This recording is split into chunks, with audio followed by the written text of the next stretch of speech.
very glad to be here. And I appreciate this opportunity to speak to you about what I think is a very important topic, and I think I'm not alone in thinking so.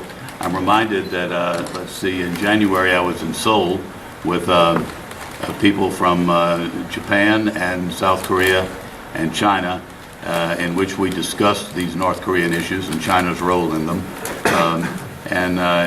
Back here in Washington at the same time, two folks named Hu and Obama were talking about similar issues. You might remember that most of what went on then were human rights issues that got the press, but I think that the issues that I'm going to talk about today, that they should have been losing some sleep over, and I hope that they are a central issue in the deliberations of that sort. Well, I see that I've gone to a PowerPoint presentation that doesn't show all of the letters that I have here, but I'll tell you what that says. It says that from 90 to 92, I was learning to listen to the Chinese. I left my assignment as Defense and Naval Attaché then at the U.S. Embassy, and I began consulting on security and military issues. I was convinced that the U.S.-China relations had replaced the Cold War as the central feature of U.S.-China and security policy. I had concluded that would be the case when I relinquished my NATO command in Iceland.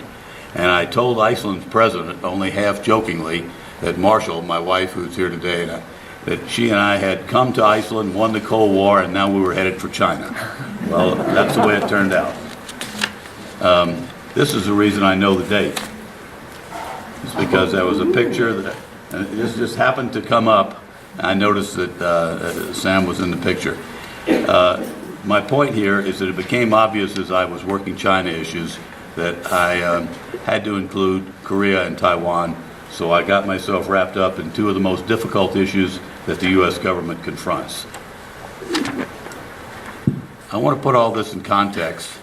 Many of you might remember that there was a run-up that began in about 1990 to some pretty dramatic events.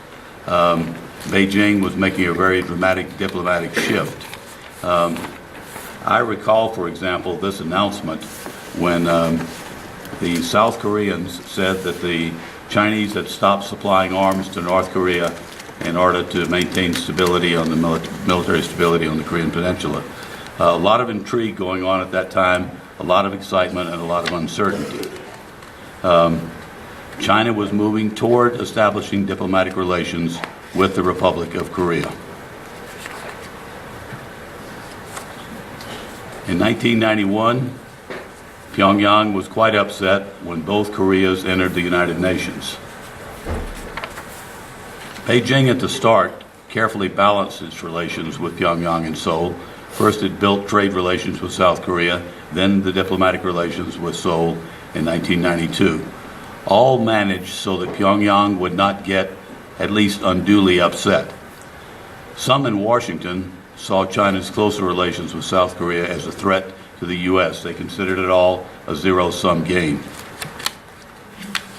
Then we're up to 1994. The death of these two folks, Kim Il-sung in 94, then Deng Xiaoping in 97, exacerbated the difficulties in the relationship. Beijing was concerned about North Korea, but it was also concerned about U.S. threats to do something about the nuclear scare in North Korea. That's when we first began to worry about it. A lot of us were fearful that we'd go to war. That was the year we established the agreed framework, and that accomplished a freeze of the North Korean nuclear weapons program, supposedly, and in return we were going to give them heavy fuel oil and light water reactors. Many in the U.S. thought that North Korea was soon going to collapse, something that Dean Chris Hill and I just talked about a little bit, that as a result they gave quite short shrift to the agreed framework that we and the North Koreans had put together, thinking the North Korea will not be around for us to worry about whether we carry out our part of the bargain. some stunning statements in 1997. Notice that China's Vice Foreign Minister on a visit to the ROK said China was not willing to intervene in North Korea were war to start. He described their treaty as a dead document. In May 1997, Premier Li Peng, so the second most powerful person in China, openly described North Korea as not an ally but only a neighbor. I think that the fact that these statements made, as the last bullet on the slide, is not so much whether we consider them true or valid, but they were said so soon after the establishment of relations with South Korea. The friction even got personal. In April of 1998, President Jiang Zemin, the president of China at the time, rejected a request for a visit by the new leader, North Korean dear leader Kim Jong-il.